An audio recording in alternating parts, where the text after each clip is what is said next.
Selamat siang, terima kasih atas kesempatan yang diberikan kepada saya untuk mempresentasikan hasil penelitian saya ini dalam Semantik 2024. Saya, Angelina Merici Sinarnai, dari Universitas Katolik Widya Mandira Kupang, Program Studi Pendidikan Matematika.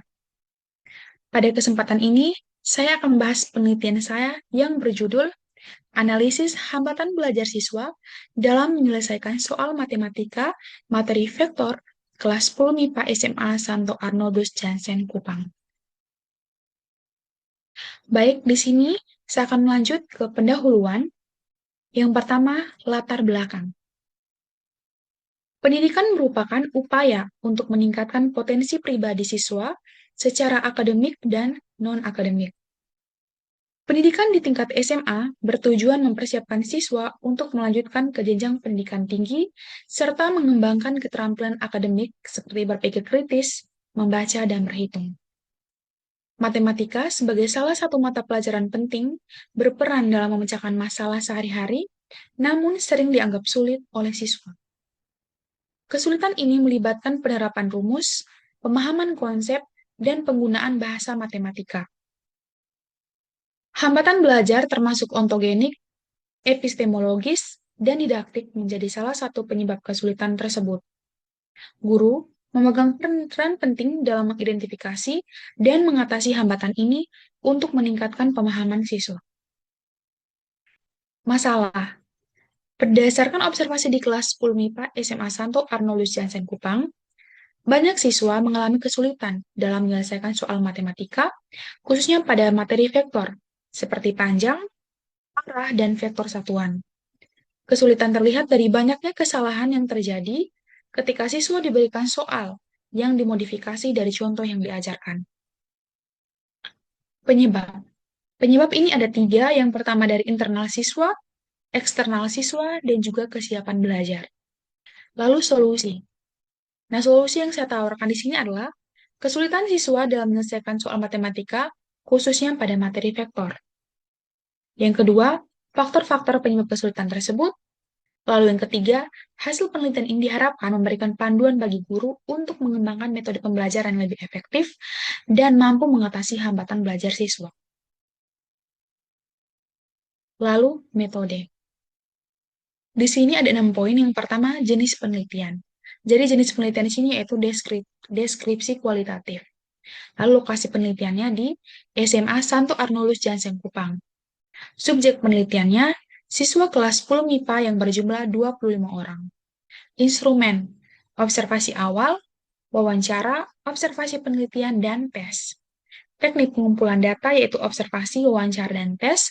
Lalu teknik analis data yaitu menggunakan data kualitatif. Baik, yang poin ketiga yaitu hasil dan pembahasan. Bisa dilihat di slide yaitu analisis hambatan pada siswa A01. Pada gambar tersebut memperlihatkan bahwa siswa mengalami kesulitan di mana siswa tersebut salah dalam menggunakan tanda kurung untuk menunjukkan panjang vektor, padahal sebaiknya menggunakan tanda garis vertikal. Nah, lalu simbol panjang vektor seharusnya ditulis sebagai tanda vertikal, lalu P tambah Q, di mana vektor P tambah vektor Q merupakan panjang vektor yang ingin diukur panjangnya. Menggunakan tanda kurung ini dapat menimbulkan kebingungan dan tidak konsisten dengan notasi yang benar. Lalu solusi, menjelaskan kepada siswa bahwa tanda kurung digunakan untuk menunjukkan koordinat atau komponen dari sebuah vektor, bukan untuk menunjukkan panjang vektor, dan menjelaskan bahwa panjang vektor dapat dihitung menggunakan rumus panjang Euklidean, yaitu menggunakan akar kuadrat dari jumlah kuadrat komponen-komponen vektor. Analisis hambatan pada siswa A02. Pada gambar memperlihatkan bahwa siswa mengalami kesulitan, di mana kesulitan konsep yang dialami siswa, salah memahami maksud dari soal, dan penentuan rumus yang akan digunakan. Nah, solusinya, siswa harus memahami konsep rumus, dengan cara menjelaskan dengan jelas konsep rumus yang terkait dengan panjang, arah vektor, dan vektor satuan. Lalu bantu siswa memahami hubungan antara konsep tersebut dan rumus yang harus digunakan. Lalu berikan contoh konkret dan beri mereka pemahaman tentang bagaimana rumus tersebut berlaku dalam situasi nyata. Analisis hambatan pada siswa A03.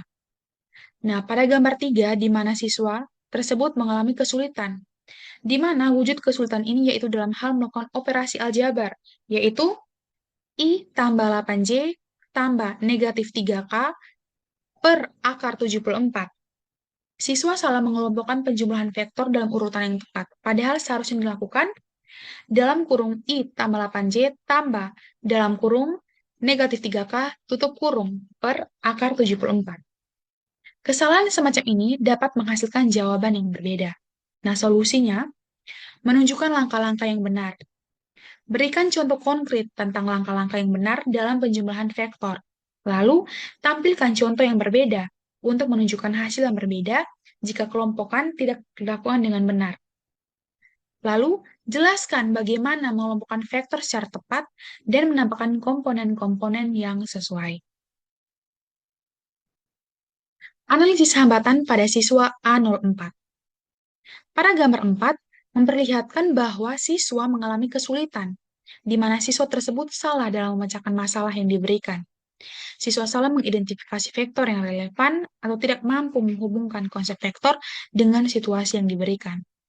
Solusi, menghubungkan konsep vektor dengan situasi. Bantu siswa untuk menghubungkan konsep vektor dengan situasi yang diberikan dalam masalah, lalu ajarkan mereka cara menginterpretasikan situasi dalam konteks vektor, mengidentifikasi arah dan panjang vektor yang relevan, dan menggunakan properti vektor untuk memecahkan masalah. Nah, itu adalah hasil tes dengan siswa, dan ini adalah hasil wawancara dengan guru. Nah, berdasarkan hasil wawancara didapatkan ada 4, yaitu pertama, proses pembelajaran tidak sesuai rencana pembelajaran. Lalu yang kedua, siswa kurang berkonsentrasi dan minat belajar siswa itu kurang. Lalu yang ketiga, tujuan pembelajaran terkait tuntutan kurikulum tidak tercapai. Dan yang keempat, presentasi banyaknya siswa yang memahami materi yang diajarkan yaitu 60%. Nah, hasil penelitian menunjukkan bahwa peserta didik menghadapi hambatan ontogenik, didaktis, dan epistemologis dalam pembelajaran vektor. Hambatan ontogenik meliputi rendahnya minat belajar, kesulitan memahami soal, dan kesalahan dalam menuliskan jawaban. Hambatan didaktis terjadi karena pembelajaran tidak sesuai RPP, sumber belajar terbatas, dan tujuan pembelajaran belum tercapai.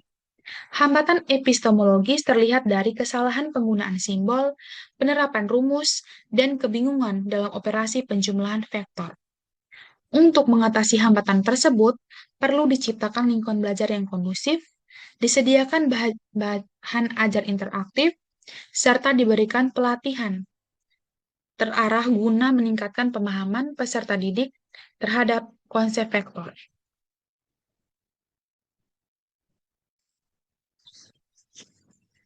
Demikian pemaparan penelitian saya. Melalui penelitian ini, saya harapkan dapat berkontribusi dalam memperkaya strategi pembelajaran matematika di kelas. Sekian, dan terima kasih.